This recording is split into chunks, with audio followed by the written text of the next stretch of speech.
kurva? Menurut Kamus Besar Bahasa Indonesia, kurva adalah garis lengkung. Kurva merupakan grafik yang menggambarkan variabel seperti misalnya yang memperlihatkan perkembangan yang dipengaruhi oleh keadaan. Dan kurva adalah garis yang terdiri dari persambungan titik-titik atau himpunan titik-titik pada bidang datar. Jenis-jenis kurva.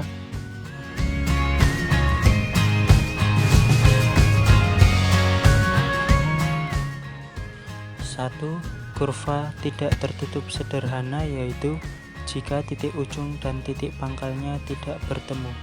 2. Kurva tertutup tidak sederhana, yaitu apabila titik ujung dan titik pangkalnya bertemu, namun kurva tersebut memotong dirinya sendiri. Ketiga, kurva tidak tertutup tidak sederhana, yaitu apabila titik ujung dan titik pangkalnya tidak bertemu, namun kurva tersebut memotong dirinya sendiri. Keempat, kurva tertutup sederhana, yaitu jika titik ujung dan titik pangkalnya bertemu, namun kurva tersebut tidak memotong dirinya sendiri. Berikut adalah contoh gambar dari jenis-jenis kurva. Penerapan kurva dalam kehidupan sehari-hari. Yang pertama, contoh kurva tidak tertutup tidak sederhana. Rute ketika kita pergi ke suatu tempat, selain keliling, kita berputar-putar dan memotong jalan yang pernah kita lewati sebelumnya. Yang kedua, contoh kurva tertutup tidak sederhana. Rute yang kita tempuh bila kita ke kota, selain keliling kota, kita berputar-putar dalam kota dan memotong jalan yang pernah kita lewati sebelumnya, selanjutnya pulang ke tempat asal kita. Yang ketiga, contoh kurva tidak tertutup sederhana. Rute ketika kita pergi ke suatu tempat dan tidak memotong jalan yang sudah kita lalui sebelumnya. Contoh rute pesawat dari Jakarta langsung ke Medan. Bisa dilihat pada gambar sebelah kanan. Yang keempat, contoh kurva tertutup sederhana. Dalam kehidupan kita sehari-hari, kita sering berpergian dan rute perjalanan kita dapat dilukis dalam bentuk sebuah kurva. Rute bis kota misalnya. Kita naik bis kota, mengelilingi kota, dan kembali ke tempat asal kita. Pengertian titik, luas garis, sinar garis, garis, sudut, dan diagonal. Titik adalah bagian terkecil dari suatu objek geometri yang menempati suatu tempat yang tidak memiliki panjang, lebar, dan tinggi. Titik dapat disimbolkan dalam wujud noktah atau silang. Titik dapat dijabarkan sebagai berikut. Yang pertama, tidak mempunyai ukuran. Yang kedua, tidak memiliki panjang, lebar, atau tebal. Dan yang ketiga, memiliki tempat atau posisi. Cermati gambar di bawah. Bangun apakah yang dapat terbentuk dari ketiga titik pada gambar? Pembahasan. Titik pada gambar berjumlah 3. Bangun yang dapat dibentuk dari ketiga titik pada gambar adalah segitiga. Ruas garis adalah sebagian dari garis yang dibatasi oleh dua titik ujung yang berbeda dan memuat semua titik pada garis di antara ujung-ujungnya. Misalnya, sisi segitiga atau sisi persegi. Ketika titik-titik ujung terletak pada sebuah kurva, misalnya lingkaran, maka ruas garis itu disebut tali busur atau kurva tersebut. Ciri-ciri ruas garis yaitu yang pertama, mempunyai pangkal, yang kedua, mempunyai ujung, dan yang ketiga, panjangnya terhingga atau terbatas atau dapat diukur. Cermati gambar di atas. Pada gambar di atas, ruas garis menghubungkan titik asal 0,0 dengan titik A 6,8. Berapakah panjang ruas garis pada gambar? Pembahasan. Panjang ruas garis pada gambar dapat diketahui dengan menggunakan rumus Pythagoras. Adapun rumusnya adalah panjang ruas garis A sama dengan akar 8 kuadrat tambah 6 kuadrat. sama dengan akar 100 sama dengan 10. Jadi panjang ruas garis A adalah 10 satuan. Sinar garis adalah sebuah garis yang memiliki satu titik ujung dan ujung yang lain membentang tak terbatas. Ciri-ciri sinar garis yaitu yang pertama, mempunyai pangkal, yang kedua, tidak mempunyai ujung atau digambar panah, yang ketiga, panjangnya tak terhingga. Soal, perhatikan gambar di bawah ini.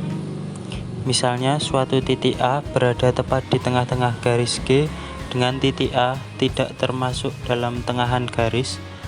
Gabungan antara titik A dengan semua titik pada salah satu bagiannya dinamakan. Jawab. Sinar garis. Gabungan antara titik A dengan semua titik pada salah satu bagiannya dinamakan sinar garis. Dan gambar di atas terdapat sinar garis AB dan sinar garis AC yang dapat digambarkan sebagai berikut. Gambar kiri sinar garis AB, gambar kanan sinar garis AC. Garis adalah himpunan dari titik-titik.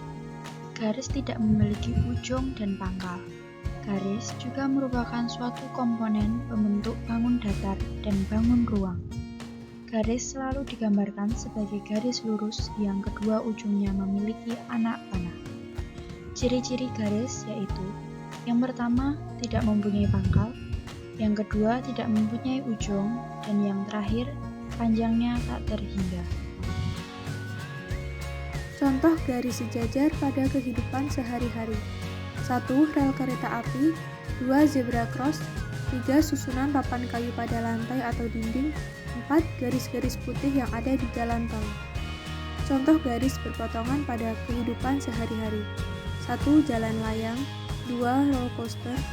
3. Jalan persimpangan. 4. Penyangga kursi lipat. Berikut adalah perbedaan antara garis, ruas garis, dan sinar garis. Berikut adalah daerah yang dibentuk oleh pertemuan antara dua buah sinar atau dua buah garis lurus. Sudut mempunyai 5 macam. Yang pertama adalah sudut lancip yang mempunyai sudut antara 0 derajat dan 90 derajat. Yang kedua adalah sudut siku-siku yang mempunyai sudut 90 derajat. Yang ketiga adalah sudut tumbul yang mempunyai sudut antara 90 derajat dan 180 derajat. Yang keempat adalah sudut lurus yang mempunyai sudut 180 derajat. Dan yang terakhir adalah sudut refleks yang mempunyai sudut antara 180 dan 360 derajat. Contoh soal. Soal yang pertama, berapakah sudut terkecil yang terbentuk pada saat jam 3 tepat? Jawabannya adalah 360 derajat dibagi 12 sama dengan 30 derajat. 3 kali 30 derajat sama dengan 90 derajat. Keterangan, 12 didapat dari banyaknya jam dalam satu hari. Untuk lebih jelas bisa diamati gambar jam pada bagian kanan. Soal nomor 2. Berapa besar sudut yang terbentuk antara arah timur dan barat daya? Jawabannya adalah 360 derajat dibagi 8 sama dengan 45 derajat. 3 kali 45 derajat sama dengan 135 derajat. Keterangannya, 8 didapat dari banyaknya arah mata angin yang ada. Untuk gambarnya bisa dilihat gambar mata angin pada bagian kanan. Diagonal adalah garis yang ditarik dari suatu titik sudut terhadap titik sudut yang saling berhadapan sehingga selalu menolak. Berikut adalah contoh dari diagonal sisi, diagonal ruang, dan ruas bidang diagonal. Contoh penerapan diagonal ruang. Rifki memiliki kamar yang berbentuk kubus di mana panjang, lebar, dan tingginya sama. Ruas garis yang menghubungkan dua titik sudut ruang kamar Rifki yang saling berhadapan disebut dengan diagonal ruang. Contoh penerapan diagonal bidang. Bila baru saja membeli sepatu baru dan mendapatkan box yang berbentuk balok. Pada salah satu bidangnya, terdapat motif silang yang menghubungkan antara salah satu sudut ke sudut yang lain yang berhadapan. Motif tersebut yang dinamakan dengan diagonal bidang.